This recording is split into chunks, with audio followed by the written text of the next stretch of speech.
La photographie, c'est écrire avec la lumière. Mais pendant longtemps, cette lumière n'était ni douce ni docile. Elle brûlait, fumait, explosait même parfois. Et pour qu'une image apparaisse, il en fallait beaucoup de lumière.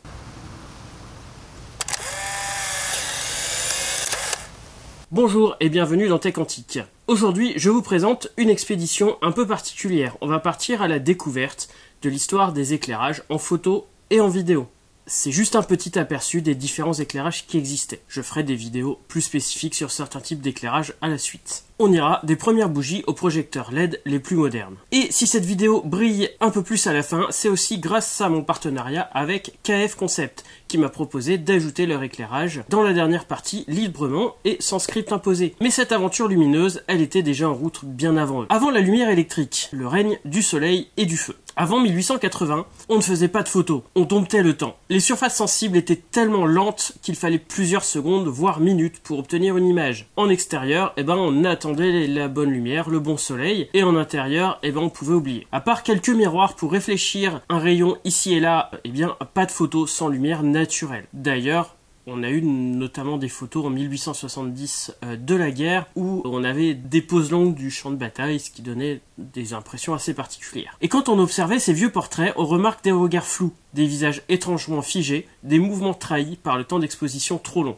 Rester immobile 30 secondes, c'est un exploit, surtout pour les yeux, d'où le rendu assez spécial des photos de l'époque. Ensuite, on a eu le feu sacré, le magnésium, huile et étincelles. Entre la magie et le danger, une lumière surgit. En 1887, Adolphe Miette invente le flash au magnésium. Le principe est simple et un peu fou. On enflamme à la main une cuillerée de poudre de magnésium juste avant de déclencher. Résultat, on avait une lumière blanche, éclatante et rapide. Et aussi, à la suite, un panache de fumée et parfois, des brûlures, des incendies. Très vite, on va chercher à contenir cette flamme. Et dans les années 20 apparaissent les ampoules flash où la combustion se fait enfermer dans un verre. Mais attention, une photo ratée, il faut attendre que la fumée dissipe et que l'ampoule refroidisse. Et on n'a toujours pas de flash réutilisable. Côté vidéo et cinéma, même combat. C'était compliqué. Il faut une lumière continue pour exposer chaque image du film. Le soleil, c'est facile. Sinon, on allume des lampes à manchon incandescentes,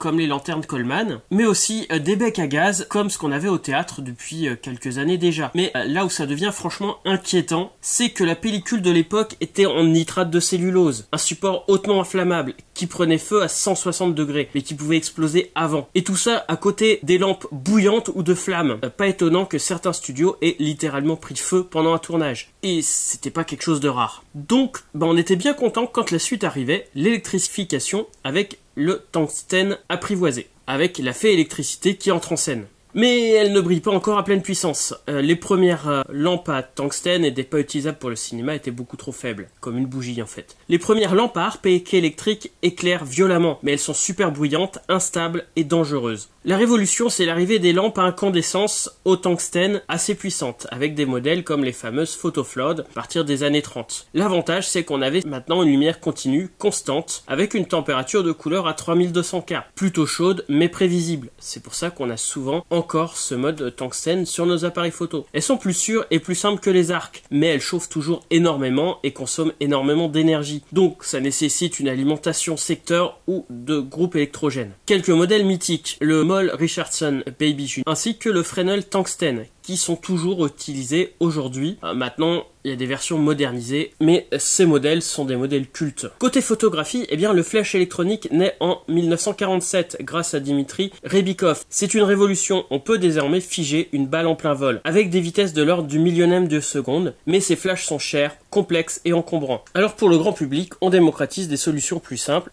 comme les flash cubes et les magic cubes. Des petites ampoules jetables à combustion contrôlée, qui déclenche parfois même sans électricité, juste par choc mécanique, pour les Magic Cubes. La vraie démocratisation du flash au xénon compact ne viendra qu'à partir des années 70. Pour le cinéma, on a eu ensuite la lumière sous pression, halogène et HMI. Les studios résonnent, les caméras deviennent portatives et la lumière doit suivre le rythme. Dans les années 60, la révolution ne vient pas seulement de l'image couleur, mais aussi des ampoules halogènes, plus compactes, plus stables et capables de brûler plus chaud, plus longtemps. Elles inondent les plateaux de télé et les studios photo montés dans des projecteurs robustes, pratiques, souvent pliables. Leur lumière est vive, précise, mais toujours aussi brûlante. Puis arrivent les HMI, un nom barbare pour une lumière magique, car voici enfin une lumière continue, froide, stable, avec une température de couleur proche de la lumière du jour, 5600K, idéale pour le cinéma couleur, mais elle a ses caprices. Il faut un gros ballast électronique pour s'allumer, elle clignote parfois, et donc si elle est mal synchronisée avec la caméra, et elle coûte cher, très cher. Sur les gros tournages, c'est la reine, mais dans la garage des vidéos amateurs, elle reste un rêve lointain. On a des petites loupiottes, notamment sur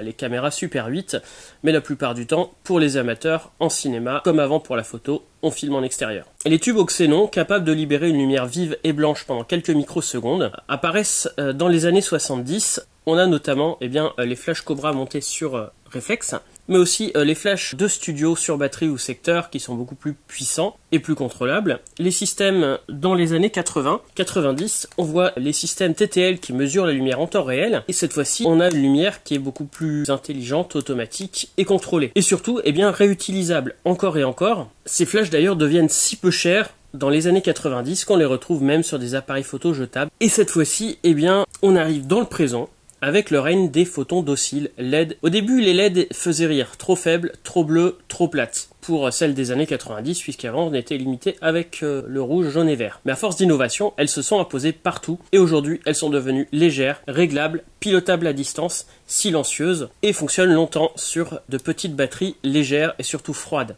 La LED, c'est la lumière du 21e siècle, avec une température de couleur réglable, intensité modulable, effet intégré. On a certains éclairages LED avec des effets de feu, d'orage, de télévision, RVB comme ce que vous voyez juste derrière moi. Et maintenant, on en a même avec des contrôles sans fil par le téléphone ou autre. On retrouve des LED sur les vidéos YouTube, les panneaux RGB des cinéastes, et même maintenant dans des ampoules de poche capables de faire donc des éclairs de 100 000 lumens. L'éclairage est devenu maintenant créatif, narratif, programmable, accessible à tous, et on peut avoir un langage visuel à part entière. Et si les tungstènes de 2000 watts ont encore leur place sur certains plateaux, certains effets spéciaux, les flashs au xénon en photo pour tout ce qui est vitesse très rapide, puisque les LED, plutôt le temps de les allumer et de l'éteindre, plutôt au 30e de seconde, la petite LED sur batterie peut désormais suffire à raconter une histoire pour tout ce qui est vidéo. C'est ici qu'entre en jeu le sponsor de ce jour, KF Concept, qui, dans leur gamme d'accessoires photo, propose maintenant des éclairages, avec ici ce petit éclairage qui reprend le look des éclairages des années 70-80, mais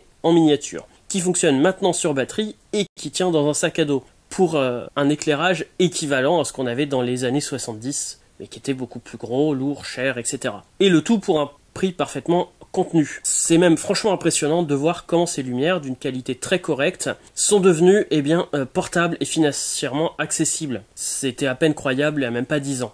De plus, elle a pas mal de fonctionnalités avancées. Conclusion, le dernier temple de la lumière aujourd'hui. Aujourd'hui, on tient la lumière dans la paume d'une main. Elle n'explose plus, ne fume plus, ne chauffe même plus. On attend qu'on la programme. Mais au fond, ce qu'on cherche depuis toujours, c'est une lumière qui révèle, une lumière qui sculpte, une lumière qui émeut. Des becs de gaz aux LED connectés. L'histoire de l'éclairage, c'est celle d'une quête éternelle, celle de voir clair dans l'ombre, de capter un instant, une vérité, un visage, une lumière qu'on va modeler avant que tout ça ne disparaisse. Et puis on finit par quelques mots sur le partenaire de ce jour, KF Concept. Je les connais depuis maintenant quelques années, bien avant qu'ils me contactent, car j'utilise leurs adaptateurs d'objectifs, vu que je fais des adaptations bizarres, depuis 6 ans maintenant, ainsi que plusieurs trépieds, filtres et sacs à dos. En fait, j'ai l'impression qu'on a ici une marque qui est un peu en entre-deux, entre le matériel pro cher et très qualitatif, et du matériel low cost, pas terrible, pas fiable pour des pros ou même des amateurs minimum avancés. KF Concept propose là du matériel qualitatif, plus cher que le low cost, peut-être en qualité un peu en dessous des grandes marques, mais finalement il en propose 80% pour un tiers ou la moitié du prix. Donc pour moi le choix est vite fait, surtout que la plupart du temps, les petits trucs en moins, on fait largement avec. Pour leurs anniversaires, ils proposent une offre spéciale. Disclaimer, je n'ai pas été payé par KF Concept, ils m'ont juste offert cet éclairage pour mes prochaines vidéos. J'ai payé mes adaptateurs, sacs à dos et trépieds que je vous montre ici, avec le prix public, mais si vous êtes quelques-uns à cliquer sur le lien et à faire des achats sur KF Concept, je vais recevoir une petite commission, et peut-être du matériel supplémentaire, qui va m'aider pour continuer les chaînes Photantique et Tech Antique. Donc merci à vous, et je vous mets aussi le lien vers l'offre de KF Concept. Et sur ce, on se donne rendez-vous très bientôt pour une nouvelle vidéo. J'espère que ça vous aura plu. N'hésitez pas à dire ce que vous en pensez en commentaire. Soyez authentiques et atypiques. N'hésitez pas à créer avec l'éclairage. À bientôt. Salut!